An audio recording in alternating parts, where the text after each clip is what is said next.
Hi my muddy people, welcome back. I'm Nat at Mud Magic. Thank you for joining me again for another Stevie the Wonder Wheel episode. This time I said to Trace I really want to throw the largest amount of clay I've ever thrown, but I also want to do a bowl that we watched that had like it's almost like a shell. You know how they dob the thing and do the shell, but this guy carved it and then he did some cut out holes in the rim. So I said, I really want to do that. And she said, well, why don't you combine both?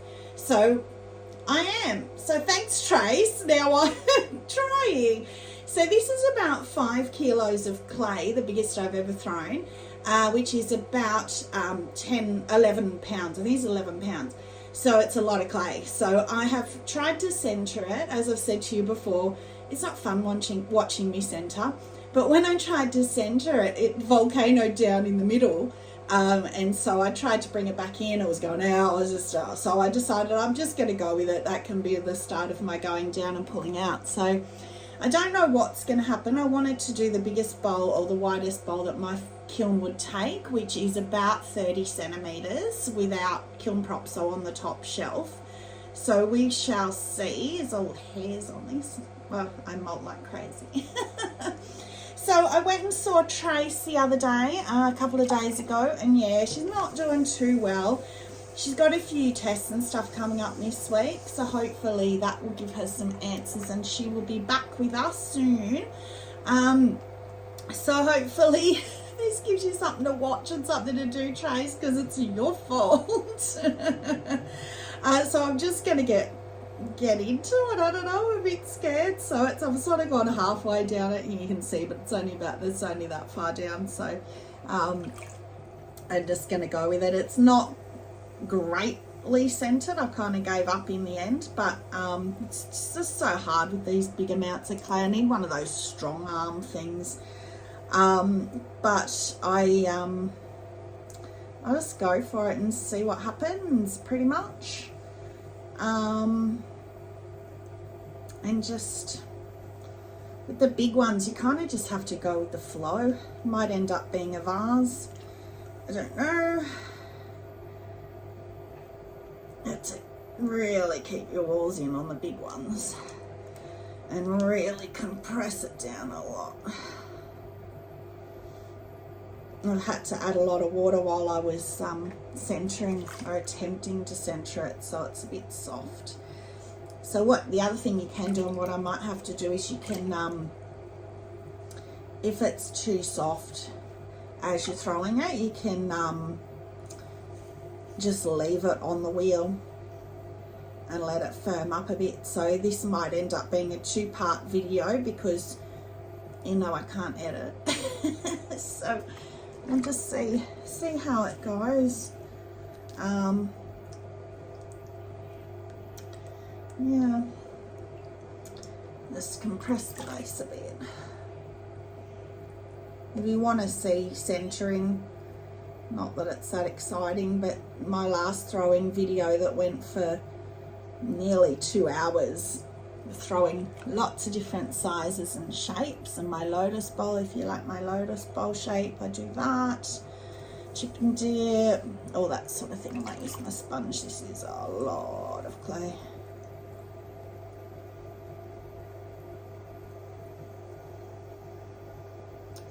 Very uncentered, but that's okay. I can cut I can cut the rim off, and obviously I will when I get there. No point doing it now because it'll just go wobbly again, but it's just so hard to center large amounts of clay, so I'm not going to apologize for what the rim's going to look like, because that's quite common for me with big amounts of clay, because I just don't have the strength. But we'll be able to see whether I can do anything with it and whether I can get anything out of it. But just taking your time with it and babying the clay along a bit is probably the best thing. The only thing you can do. Really pushing in with my outside hand to try and get it to stay inwards. You can already see in the middle here it's wanting to bow out, which is not good with such a large amount of clay.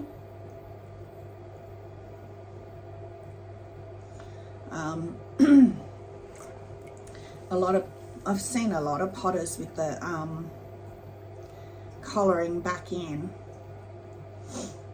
and they talk about, you know, having your hands in all these weird rock fingers. No, I don't know, weird things, but I just go like that, collar it, because you're still getting the same amount of points of contact on the clay, and it works for me. So, I mean, on this I can't, I have to use my whole hands because it's so big, but, you know, I don't know why they say you have to put your fingers in certain ways, as long as you're getting the points of contact on the clay. I'm sure it's fine, it works fine for me, so.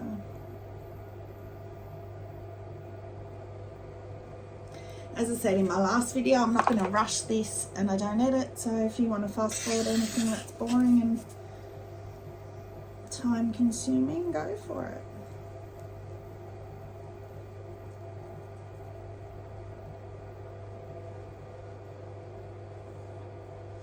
So I meant to say as well, thank you to all those people that bought me a coffee. I was shocked. I didn't think anybody would buy me a coffee when I put that up. I just, you know, I'm just so grateful, of course, but so shocked. I'm going to say more in my unload this afternoon. How exciting. Freddie's off. He's about 400 to 500 degrees Celsius at the moment, so he needs to be under 100 for me to be able to do the unload. So it'll be this afternoon.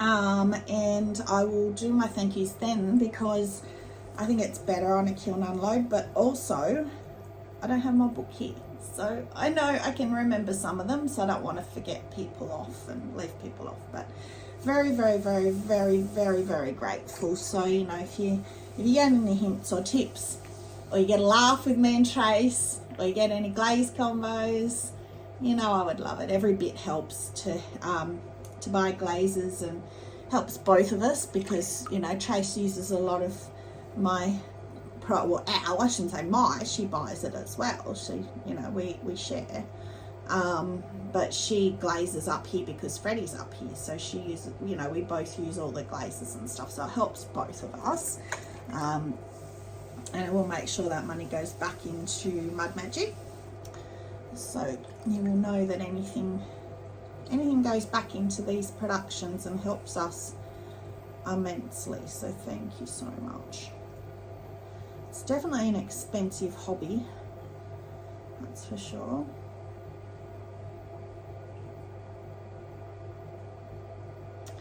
Whenever I get a wobbly rim like that, it really puts me off. I really think, oh, it's not going to be anything, and it may not, but so many times I have still got a pot out of it. It's just off-putting seeing it wobble around like that. You think, oh God, it's going to flop. It's not going to survive. But we'll see. Got quite a big foot, which is great. I don't mind that, because I love, as you know, I love trimming feet into bowls.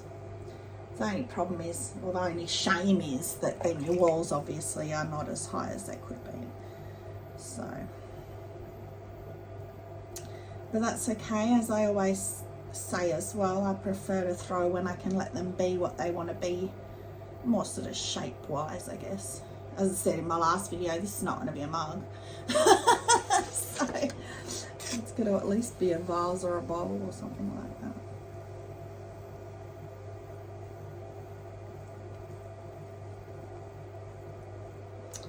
Wow. That's very wobbly. But I knew it would be from the start, because it was not anywhere near centered.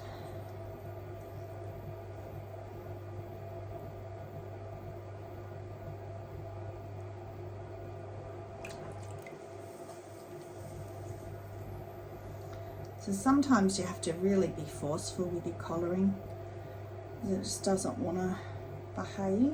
The top's a bit thinner than the bottom, which is not ideal either, so I can push here harder than I can at the top.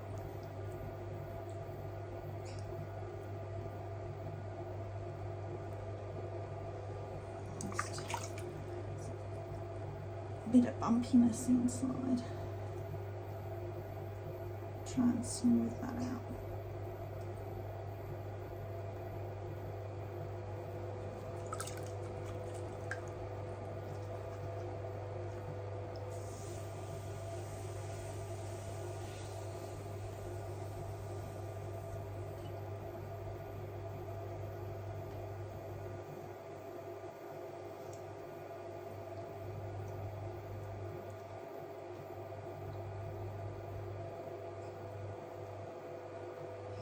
So when you get walls like that where it's a lot thicker down here than it is up here, just change your pressure as you pull the wall. So if you rewind just like 10 seconds and watch that pull, and you watch the lump of clay I'm bringing up, I mean, I don't know because I didn't watch the camera, but I could feel down here there's quite a big lump of clay, and then by the time I got up here there was pretty much no lump of clay left, because I kind of drop it as I go because I'm releasing my pressure up here.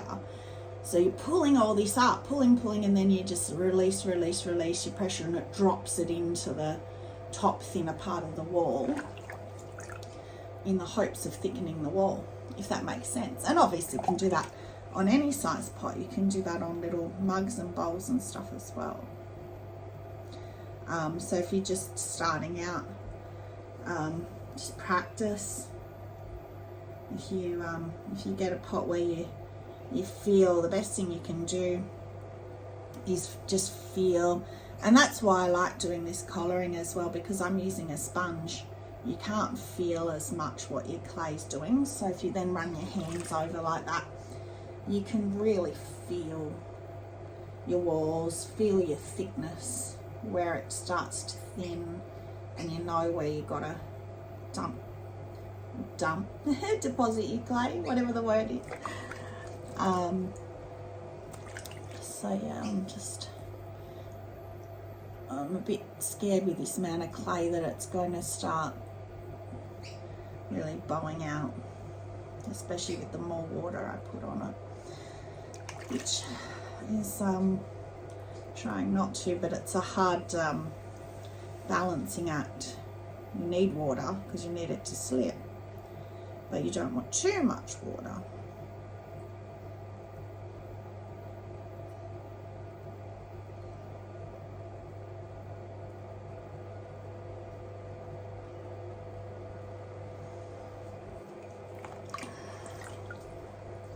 So I'm actually surprised with how wobbly and off center it was that I even got that height.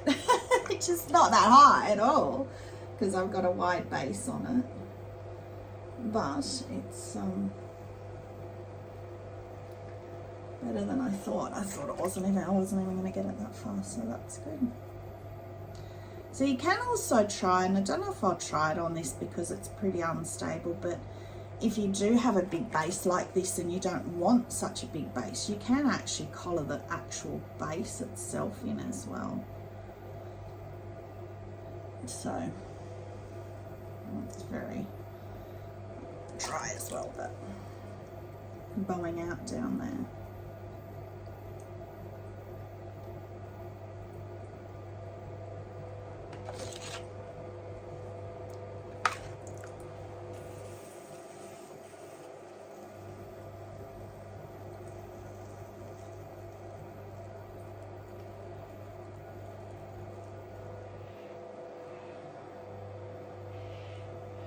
And this is where I'm saying I might have to let it dry out and come back to it.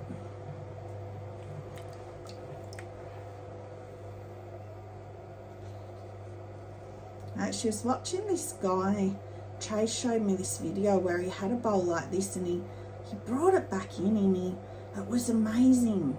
He compressed down the rim, but even trying to do that, it's just wobbling. I don't know how he did it, but he pushed the rim right down and kind of pulled it all in as he was compressing it down. I don't know how he did it. It was very impressive.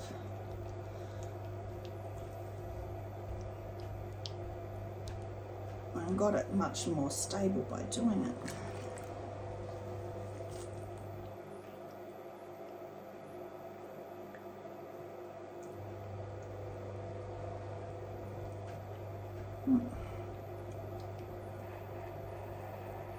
kind of like that. Oh my God. Wow. See, watching YouTube works. Oh, wow, that's amazing. And then he went on and continued pulling it, didn't let it dry, because you're probably all thinking at home, don't pull it again, let it dry. Wow. Oh, well, thanks, Trace. Without seeing that video, I'm sorry, whoever it was, I can't give you credit because I don't know who it was, but Trace had seen it and found it, so she could put it in the comments. And that was with a really large amount of clay that he did that too, so I might try using my knuckle now and see if I can get some more feeling and find out, like try and save this pot.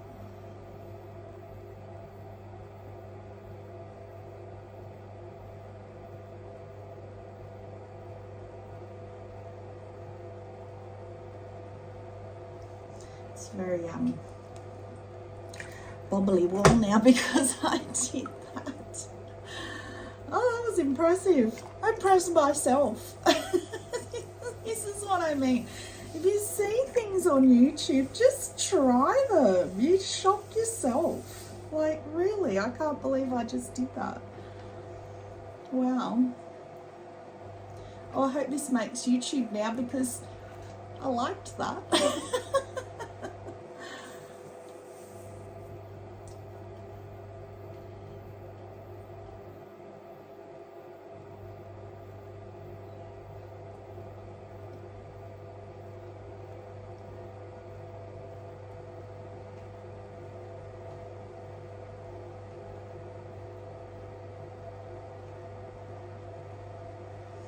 It's almost looking like more of a vase now, but no, it's going to be a bowl.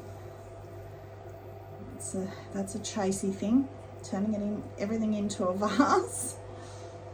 Oh, even the rim's gone straight. Look at that. Tiny bubble in it, but compared to how it was, that's bizarre. Wow, that's very strange. It's not, if you could see inside, it's a bit gouged and chunked inside, but that's not surprising at all. Is what I've put this poor clay through.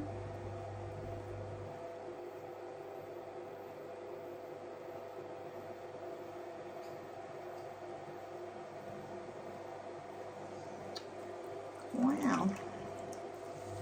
Okay.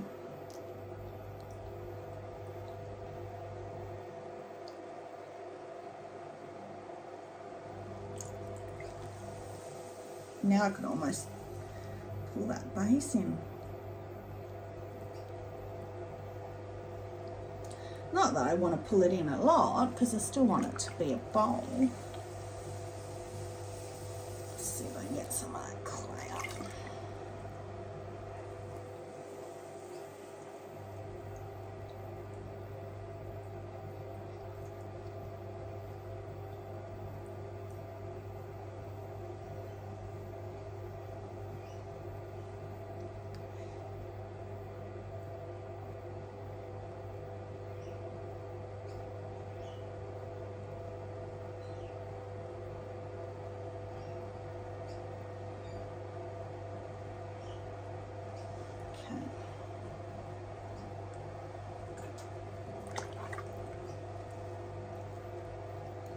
Again, it's thinning out at the top again, but at least it's in a better direction than it was when I did it last time. And I had to do my ninja pull. Ninja pottery pull. Actually, I might just use my sponge on a stick. I hope I've got you guys intrigued now. Will she get a bowl? Won't she get a bowl? Because that's what's going around in my head at the moment. Will I or won't I get a bowl? Shall see. But I'm determined not to rush. So as I've said to you before, if you're bored, fast forward, because I don't want to rush it.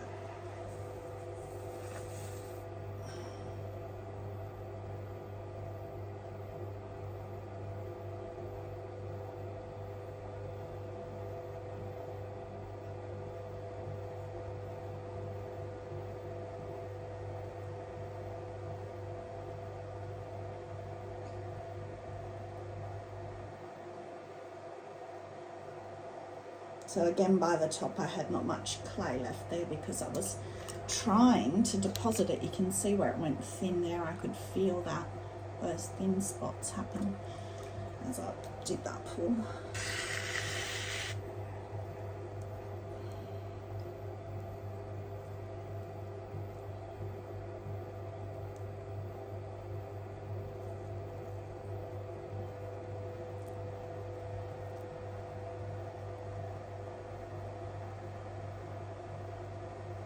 So kind of, when I compress that, I don't do it very often, but sometimes, especially when it's so lumpy on the inside, when I did that time, and I couldn't talk through it because I couldn't breathe through it, but you kind of,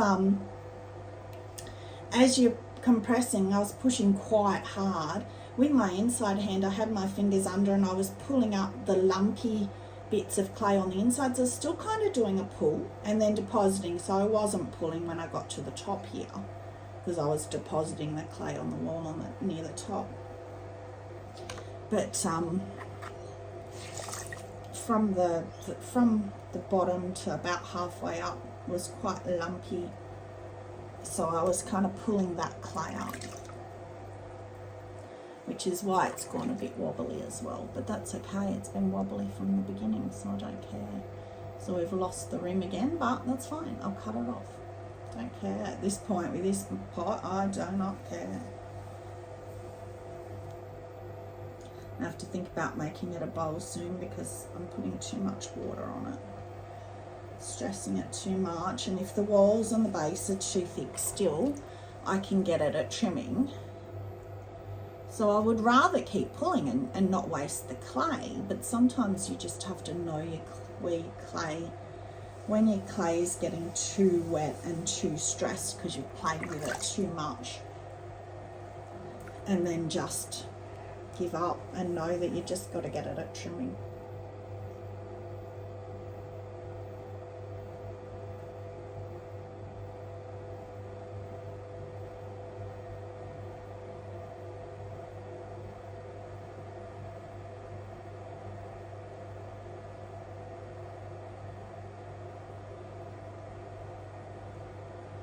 Which is pretty much there.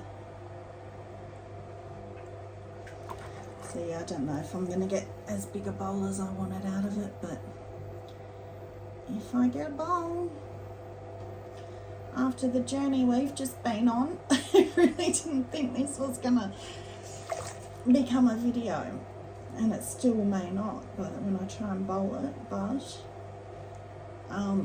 surprised I got this far. I might just crop the end off if it doesn't become bowl and just put up that ninja pull because that was really cool. And that the ninja potter. Who said pottery wasn't cool? I think that was pretty cool. Oh, I love that. Alright, I'm going to do another pull. Actually, I might just run my rib over it first. So I'm not pulling it inside this time, I'm just trying to compress the wall a bit in preparation for bowling it. And I can feel it's still quite thick, especially down the bottom, so I'd love to keep pulling it, so I will try, because I'd love to get it bigger. There's a lot of water sitting in the bottom, which is going to cause cracks if you don't get rid of it.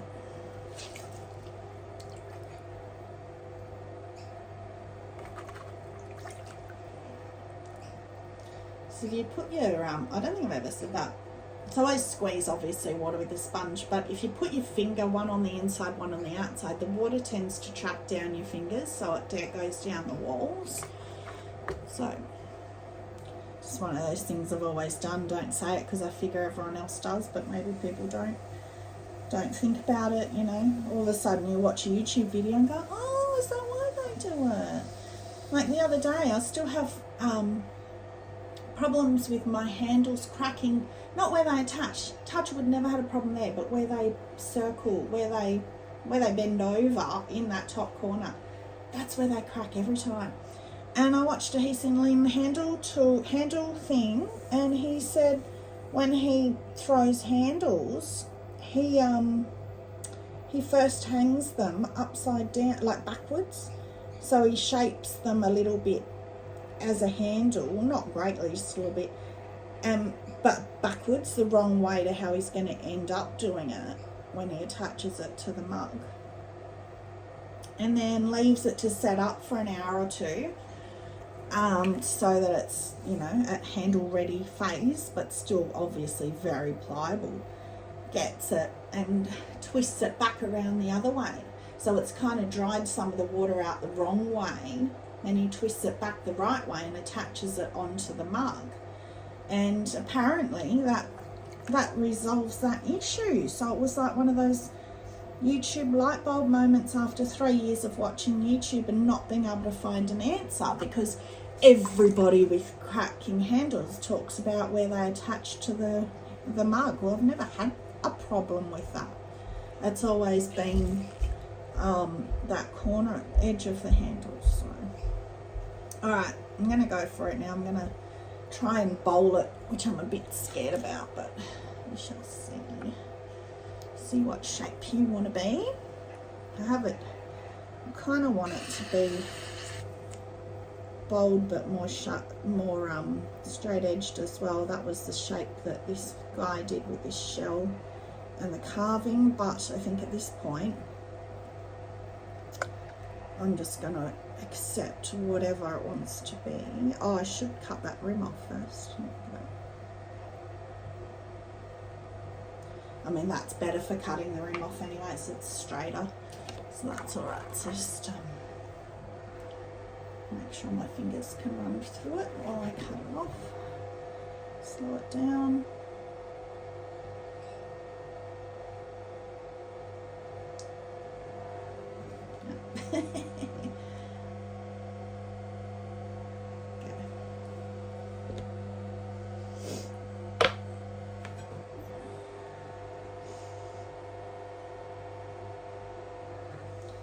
Alright, I can get my arm in there with a sponge now, so try and get rid of that water.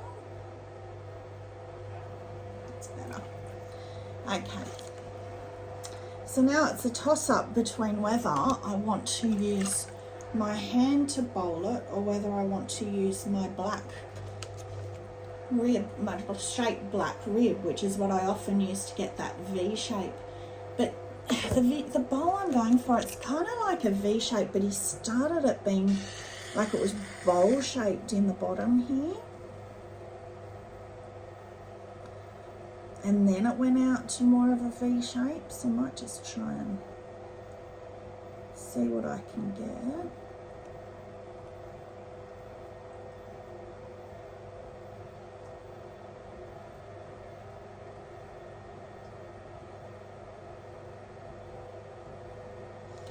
Rim feels very flimsy. I might end up having to leave it.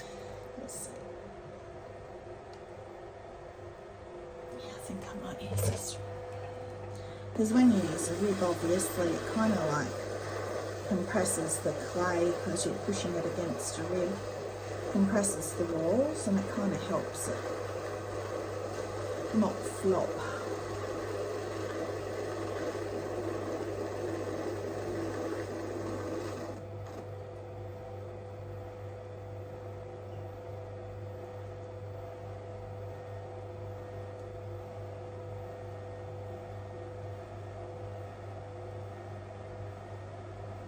So yeah, the rim is really thin. I think I'm going to have to leave it because it's thin, but it's also very wet. So I think I'll leave it there until it dries a bit. Boil that bit a bit more. I always do that. I always say, oh, I'll leave it. Oh, but I'll just do this. And then I'll leave it. And then I regret it.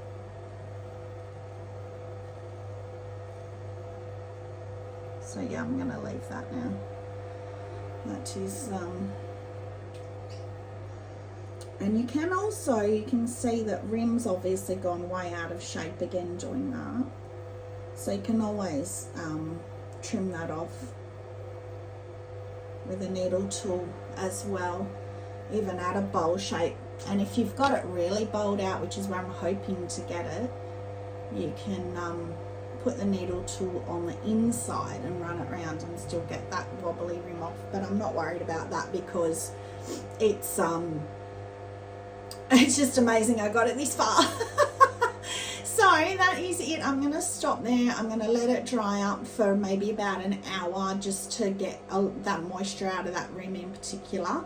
But I can see there's heaps of clay here, but that's okay. I'll be able to trim that off. So that is it. I'm half happy with that video. So I'll still put it up because I love the ninja move. So thank you very much for watching. Looking forward to the kiln unload very soon. And stay muddy and have a magic day. Bye.